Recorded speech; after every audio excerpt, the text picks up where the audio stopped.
Awal Januari 2024, cuaca di wilayah Jawa Timur sedang tidak menentu. Tapi bagi Nurul Aini, seorang perempuan muda asal Jombang, tekad untuk menaklukkan Gunung Kelut sudah bulat. Bersama beberapa teman komunitas pendaki, Nurul memilih jalur pendakian via Tulung Rejo, Nantang, jalur yang meski cukup menantang, masih dianggap aman oleh banyak pendaki lokal. Pagi itu, 3 Januari, rombongan mereka tiba di base camp dan mulai persiapan. Nurul terlihat ceria. Ia sempat mengunggah beberapa foto bersama teman-temannya ke media sosial. Senyumnya lebar, seolah tidak ada firasat buruk sedikit pun. Ia mengenakan jaket gunung biru tua, keril besar di punggung, dan sepatu trekking yang telah menemaninya dalam banyak pendakian sebelumnya. Nurul dikenal sebagai sosok pendaki tangguh dan mandiri.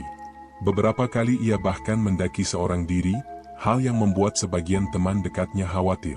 Perjalanan menuju puncak Gunung Kelut kala itu berjalan lancar. Mereka menyusuri jalur berbatu dan vegetasi rimbun dengan cuaca cukup bersahabat. Namun ketika rombongan sampai di area sekitar pos terakhir, sebuah keputusan kecil mengubah segalanya. Nurul memilih jalan lebih dulu, meninggalkan rombongan yang berhenti sejenak untuk istirahat. "Aku duluan ya, nanti ketemu di atas," ucapnya singkat, lalu melangkah ringan tanpa rasa curiga sedikit pun. Teman-temannya tak menaruh curiga. Nurul sudah biasa mendahului karena ritme jalannya lebih cepat. Tapi setelah 1 jam berlalu dan Nurul tidak juga terlihat di puncak, mulai muncul rasa cemas. Sinyal ponsel di jalur itu lemah, dan komunikasi terputus. Salah satu temannya mulai menuruni jalur mencari, namun tak ada tanda-tanda. Bahkan bekas jejak kaki pun tidak terlihat. Panik mulai menyelimuti kelompok. Mereka memutuskan kembali ke titik terakhir Nurul terlihat, menyisir area sekitar. Hasilnya nihil. Tak ada suara, tak ada gerakan. Hutan mendadak terasa sunyi dan aneh, seperti menyembunyikan sesuatu. Hari semakin gelap, dan kabut tipis mulai turun. Tanpa sinyal dan tanpa lampu memadai, pencarian dihentikan sementara. Malam itu, hanya doa dan kekhawatiran yang memenuhi tenda para pendaki. Mereka menunggu fajar untuk meminta bantuan. Nurul belum ditemukan. Dan tak ada yang menyangka, kehilangan ini akan menjadi awal dari sebuah tragedi besar yang membuat banyak orang bertanya, apa yang sebenarnya terjadi di Gunung Kelut hari itu? Keesokan paginya, 4 Januari 2024, tim pendaki yang satu rombongan dengan Nurul segera melaporkan kehilangan ke base camp dan pihak berwenang. Respon cepat datang dari berbagai pihak, tim SAR Tulungagung, relawan pecinta alam, hingga masyarakat sekitar yang sudah sering terlibat dalam evakuasi di Gunung Kelut. Mereka semua tahu, setiap menit sangat berharga dalam proses pencarian orang hilang di medan gunung. Pagi itu, cuaca mendung dan angin dingin menerpa lereng gunung. Tim pencari dibagi menjadi beberapa regu.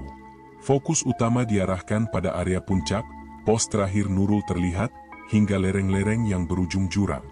Gunung Kelut bukan hanya soal medan terjal dan licin. Di balik keindahannya, gunung ini menyimpan banyak bahaya tersembunyi, tebing curam, jurang dalam tersembunyi oleh semak, dan kabut tebal yang bisa muncul tiba-tiba, menutup pandangan hanya dalam hitungan menit. Hari pertama pencarian tak membuahkan hasil. Tak ada jejak Nurul. Tidak ada sisa makanan, tidak ada barang yang tertinggal, bahkan suara pun tidak terdengar. Anehnya, beberapa relawan mengaku sempat merasa seperti tersesat, meskipun mereka sudah hafal jalur. Kompas digital sempat tidak berfungsi, dan sinyal komunikasi mendadak hilang ketika mereka mendekati area jurang di sisi utara. Hari kedua, pencarian diperluas. Tim mulai menggunakan teknik search and swab, menyisir setiap semak dan celah batu. Dikirim juga anjing pelacak untuk membantu. Namun hasilnya tetap nihil. Bahkan seekor anjing pencari menolak masuk ke salah satu jurang tertentu.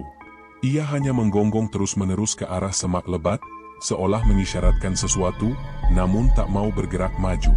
Di tengah pencarian, beberapa warga lokal yang turut membantu mengungkapkan sesuatu yang membuat bulu kuduk berdiri. Mereka mengatakan bahwa kawasan puncak Kelut yang dekat jurang itu dikenal sebagai wilayah wingit, tempat yang katanya tak boleh dilewati saat mendaki sendirian. Ada larangan tak tertulis, terutama untuk perempuan, agar tidak menyusuri jalur itu saat sore menjelang malam. Konon, sudah ada beberapa kasus sebelumnya yang mirip, hilang tiba-tiba, baru ditemukan berhari-hari kemudian dalam kondisi tidak bernyawa. Pencarian terus berlanjut hingga hari ketiga. Medan makin berat, kabut turun lebih cepat dari biasanya, dan cuaca menjadi penghalang utama. Beberapa relawan terpaksa ditarik mundur karena kelelahan.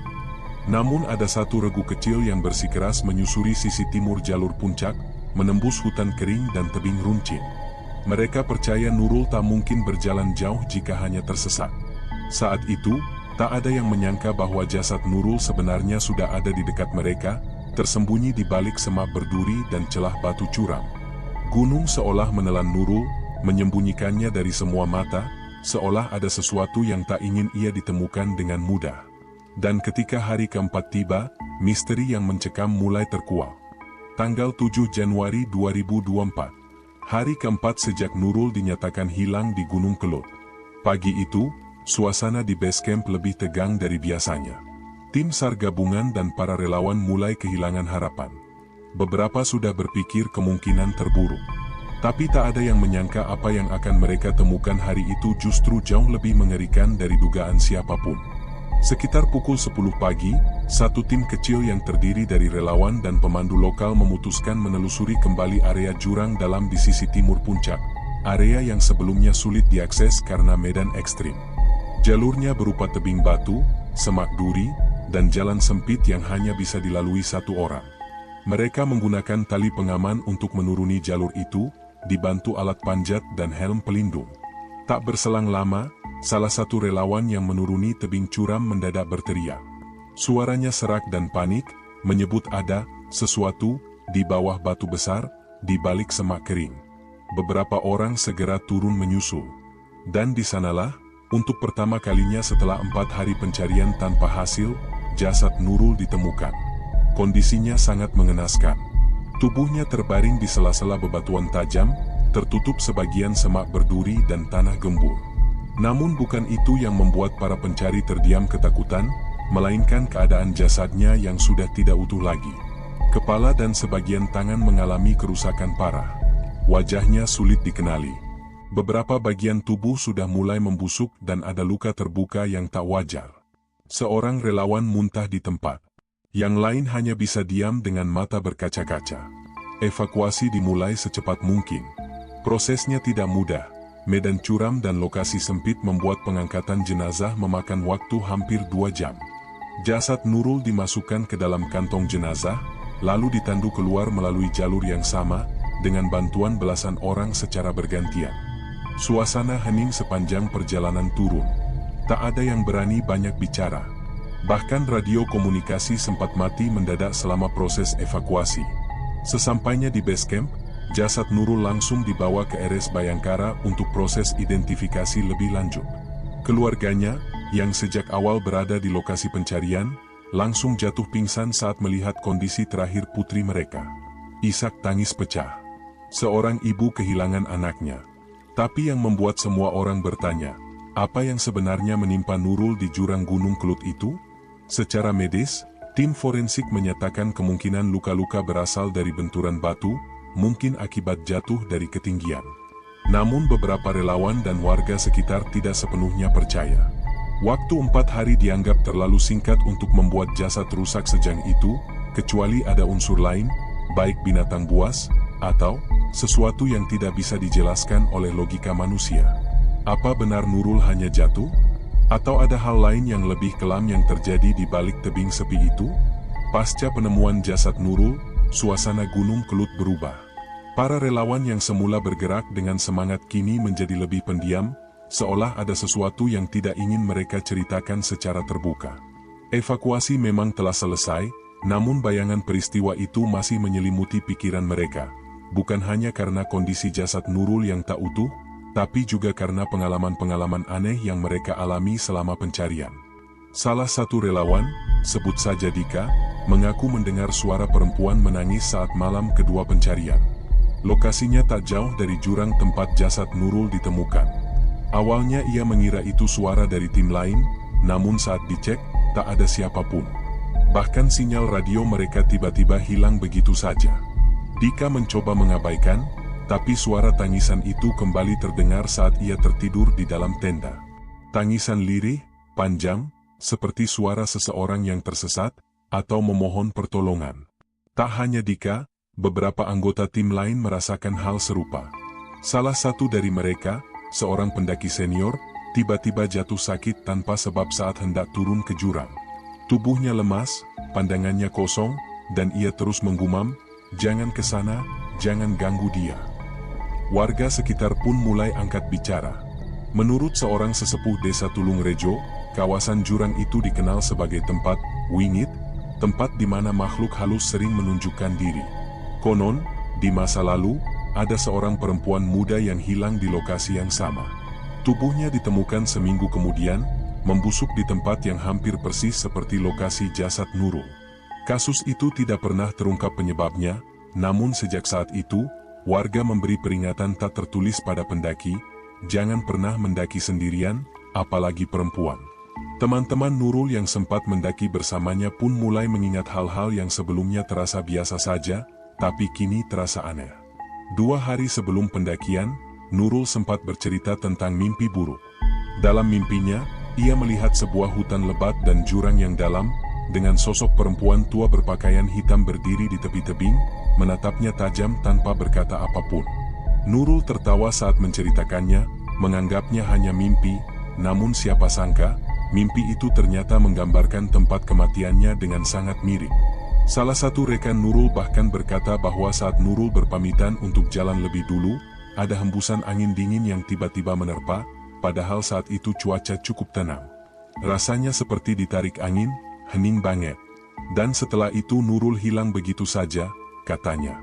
Semua cerita ini memang tidak bisa dibuktikan secara ilmiah. Tapi rasa mencekam yang menyelimuti para pendaki dan pencari saat itu nyata. Terlalu banyak keanehan, terlalu banyak kebetulan, dan terlalu sedikit jawaban. Apakah benar Nurul hanya terpeleset dan jatuh? Atau, ada sesuatu yang memang tidak ingin dirinya kembali? Pemakaman Nurul berlangsung pada 8 Januari 2024 di kampung halamannya di Jombang. Tangis keluarga pecah saat jenazah tiba. Meski proses autopsi telah dilakukan, namun hasilnya tak menjelaskan banyak. Luka-luka pada tubuh Nurul dinyatakan akibat benturan keras, kemungkinan dari jatuh ke dalam jurang. Namun, kerusakan pada bagian tubuh tertentu, terutama bagian kepala dan tangan yang tidak utuh, menimbulkan pertanyaan besar. Waktu 4 hari dinilai terlalu singkat untuk membuat jasad membusuk separah itu tanpa adanya campur tangan binatang buas, namun jejak atau tanda-tanda keberadaan binatang juga tidak ditemukan di lokasi penemuan. Pihak keluarga menerima takdir ini dengan lapang, namun tidak bisa menyembunyikan kekecewaan dan kejanggalan yang mereka rasakan. Ayah Nurul berkata lirih, "Anakku bukan orang ceroboh. Dia tahu betul cara mendaki. Kami hanya ingin tahu, kenapa tubuhnya ditemukan seperti itu?" Komunitas pendaki di seluruh Jawa Timur pun geger. Forum-forum pendakian dipenuhi dengan diskusi, teori, dan spekulasi. Ada yang mengatakan ini murni kecelakaan, bahwa Nurul jatuh karena licin, terperosok ke dasar jurang, dan tak ditemukan lebih awal karena medan sulit. Namun tidak sedikit juga yang percaya bahwa ada hal lain yang terlibat. Mereka mengaitkan peristiwa ini dengan kisah-kisah mistis yang sudah lama beredar seputar Gunung Kelut, terutama di jalur pendakian sisi timur yang jarang dilalui. Ada sebuah kepercayaan tak tertulis di kalangan pendaki lokal, jangan pernah memisahkan diri dari rombongan, terlebih jika kamu seorang perempuan. Gunung dianggap memiliki penjaga, dan jika ada yang melanggar aturan gaib, mereka bisa diambil. Dalam konteks ini, kepergian Nurul bukan hanya dianggap sebagai tragedi, tetapi juga sebagai peringatan yang menghidupkan kembali mitos-mitos lama. Yang membuat semua ini semakin misterius adalah fakta bahwa hingga detik terakhir, tidak ada satupun pendaki lain, baik di rombongan Nurul maupun dari kelompok lain yang melihat atau mendengar suara Nurul saat ia hilang. Seolah-olah ia menghilang begitu saja dari permukaan bumi. Hutan menyimpannya dalam diam, kabut menutupi, dan jurang dalam menjadikannya rahasia. Gunung Kelut berdiri megah seperti biasa. Tapi setelah peristiwa ini, banyak yang tak lagi berani mendaki sendirian. Terutama perempuan. Kematian Nurul memang telah tercatat sebagai kecelakaan pendakian. Namun bagi mereka yang terlibat langsung dalam pencarian, trauma itu masih membekas. Banyak dari mereka tak ingin lagi mendekati lokasi penemuan jasad Nurul. Beberapa bahkan memilih berhenti mendaki sepenuhnya. Gunung Kelut menyimpan lebih dari sekadar bebatuan dan kabut. Ia menyimpan sesuatu yang tidak bisa dijelaskan, dan mungkin memang tak seharusnya dicari tahu jawabannya.